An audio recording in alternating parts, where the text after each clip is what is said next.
Olá pessoal do primeiro ano, espero que estejam todos bem. A aula de hoje eu vou continuar falando sobre a Mesopotâmia, que nós vimos lá na nossa aula 1. A aula 1 a gente destacou o surgimento dos povos mesopotâmicos e destacamos 5 principais povos. A aula de hoje a gente vai falar genericamente sobre sociedade, religião, mitologia e economia.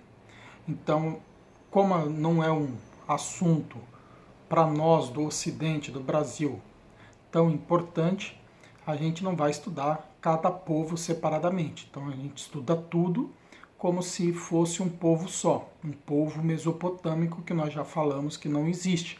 Mas a gente vai pegar o geral, como que era a economia, como era a religião, como era a sociedade, logicamente lembrando que existem as suas peculiaridades, mas não é o foco da nossa aula. Então a gente vai falar bem genericamente sobre esses 3 aspectos: economia, sociedade e religião mesopotâmica.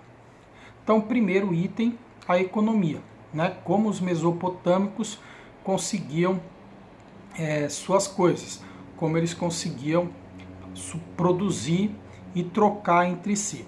Então, basicamente, a agricultura, a pecuária, o artesanato e o comércio eram bem fortes na Mesopotâmia. A agricultura tinham 3 produtos principais: a cevada, que eles faziam a cerveja deles, o trigo, com o qual eles faziam o pão, principal alimento mesopotâmico e o principal alimento da história. Lembrando que a importância do pão ao longo da história, basta lembrar a importância do pão nas religiões. As religiões refletem essa importância na sociedade. Por quê? Porque lá a gente viu que é uma região desértica, então o pão ele dura muito mais tempo. Não confundir com aquele pãozinho da padaria cheio de produtos químicos que em 2 dias está duro. Não, o pão deles durava bastante tempo. Era um pão caseiro e natural, feito com o trigo, o principal produto deles. A cerveja também. E o terceiro, o gergelim. O gergelim aí que fica lá em cima do pãozinho do McDonald's, mas o gergelim para eles tinha outra função. A função principalmente de fazer óleo de cozinha. Então eles faziam óleo para fazer os outros alimentos. E também para iluminar. Então os lampiões, eles faziam com óleo do gergelim. Então a agricultura deles focada nesses 3 produtos. Eles tinham bastante árvores frutíferas em volta da casa. Então, ao redor da casa, eles colocavam as árvores frutíferas para ter uma fonte de alimento ali próximo. A principal delas era a tâmara, que a gente consome bem pouco aqui no Brasil. Também, entre essas plantações de trigo, cevada e gergelim, eles cultivavam verduras e legumes. Então essa é a agricultura deles basicamente. A pecuária mesopotâmica tinha o boi, que servia tanto para carne quanto para transporte, igual o jumento, também servia de transporte para levar o arado para produzir mais. Tinha cabras, que produzem o leite, e a ovelha, que produz aí a lã. Então esses eram os 4 principais animais. A pecuária não era tão forte assim na Mesopotâmia, lembrando que gado consome comida e comida não era um artigo de luxo na Mesopotâmia devido à região desértica. Então nós vamos ter o artesanato também, o artesanato importante, e a gente divide esse artesanato em campo e cidade. Quem vivia no campo, o artesanato era bastante rudimentar. É o famoso vou fazer porque eu preciso daquilo. Então é o meu vaso o mais simples possível, porque o artesão não era um artesão de verdade. Ele tinha isso como uma segunda profissão. Ele era agricultor e fazia, de acordo com a sua necessidade, o vaso, a roupa, etc. Onde o artesanato realmente era forte era nas cidades. Aí 5 especialistas que faziam roupas, faziam adornos, faziam joias, faziam perfumes, faziam uma série de coisas que bem desenvolvidas, bem forte. Então eu tenho um artesanato forte na cidade e fraco no campo. Isso vai fomentar um comércio interno muito grande, né? A cidade consumindo esses gêneros agrícolas em troca desses produtos artesanais feitos pelos artesãos da cidade. Então, o comércio interno forte. E o comércio externo também bastante forte. Por quê? A Mesopotâmia tinha falta de produtos que para nós são básicos.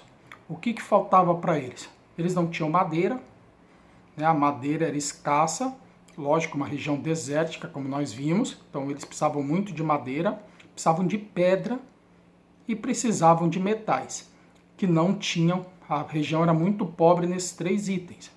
Então eles tinham que ir muito longe para conseguir essas mercadorias. Então eles tinham um comércio externo forte. Só que a região mesopotâmica a gente viu que é extremamente ruim, montanha e deserto.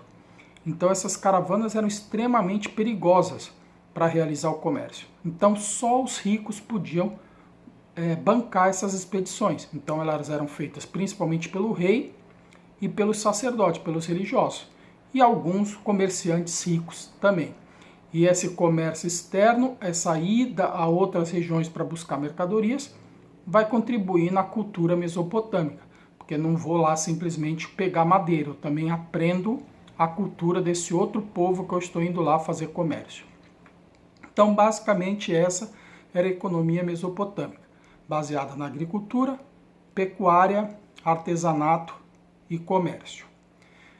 Então a gente pula para nosso segundo item aí da aula de hoje. Já vimos a economia, agora vamos ver como era a sociedade.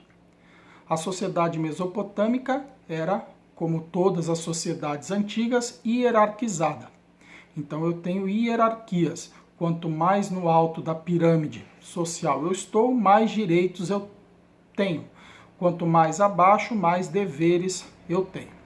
Então no topo dessa pirâmide eu tenho o rei, né? A figura do rei, que é o líder político e também militar. Ele que comanda o exército, coisa importante na sociedade. Então ele comanda o exército, comanda a política nessa sociedade hierarquizada e desigual. Abaixo do rei, tem o sacerdote, né, que é o líder da religião. São os líderes da religião que nós vamos ver no terceiro item. Nós temos os grandes comerciantes, esses que promovem as caravanas em busca de mercadorias fora da Mesopotâmia, e temos os altos funcionários ligados ao rei. O rei que, de tanto poder, só por curiosidade, ele vai criar o palácio, que aí famosíssimo, falou em rei, a gente lembra do palácio, o palácio foi criado na Mesopotâmia. Embaixo da pirâmide eu tenho o resto da população, que é a sua grande maioria, que tem poucos direitos e muitos deveres. Então são os trabalhadores livres do campo e da cidade, incluindo aí os pequenos comerciantes e os artesãos. O que esses trabalhadores eram obrigados a fazer? Pagar imposto. Então eles trabalham e pagam imposto para o rei, para os altos funcionários, para os grandes comerciantes, e pagam as oferendas para os sacerdotes. Então são as 2 taxas que todo trabalhador, todo mesopotâmico tinha que pagar. É o imposto para o rei, a oferenda para os sacerdotes. E embaixo dessa cadeia eu tenho os escravos. Embora os escravos não tenham grande importância na sociedade mesopotâmica, como vão ter em Roma e Grécia, que nós vamos estudar esse ano. Existiam escravos sim na Mesopotâmia, mas eu não posso imaginar esse escravo como escravo do Brasil. Ele não é uma mercadoria. Ele é um prisioneiro de guerra ou uma pessoa endividada. Então ele é um ser humano. Ele é alguém que tem relativo direito. Ele não é igual o escravo aqui da América, o escravo africano trazido para cá, nem o indígena que aqui já estava. Mas não tem um papel grande na Mesopotâmia, ok? E o terceiro item, a religião. A religião importantíssima para os mesopotâmicos e para qualquer sociedade antiga. A religião mesopotâmica ela é politeísta, né? Eles acreditam em diversas divindades e esses deuses têm sentimentos humanos. Isso é bastante importante para a gente entender essas sociedades. Ou seja, ele não é igual o nosso Deus, o Deus cristão, que ele representa a bondade, é bom. Não, os deuses mesopotâmicos, eles têm sentimento humano. Então eles amam, mas eles também odeiam. Eles perdoam, mas eles se vingam.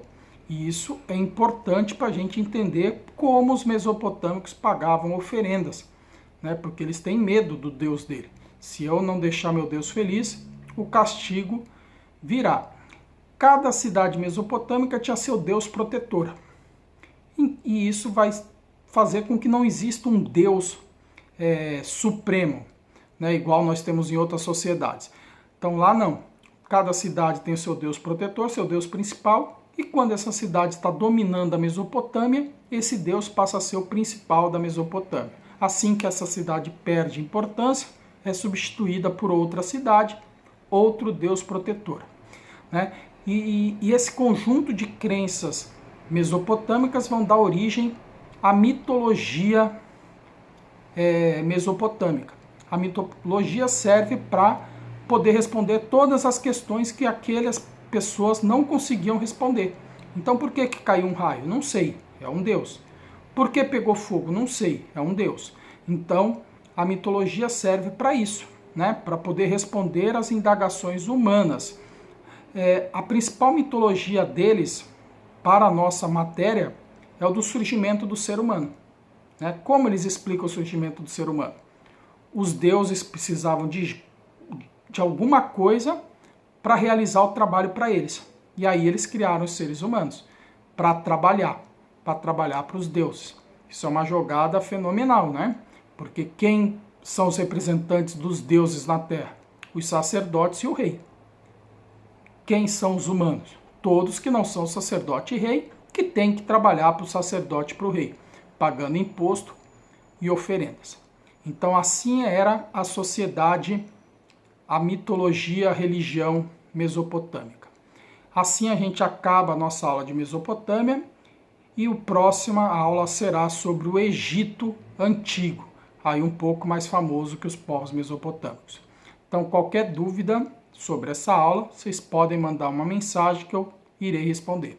Tá bom? Espero que tenham entendido tudo da Mesopotâmia. Abraço!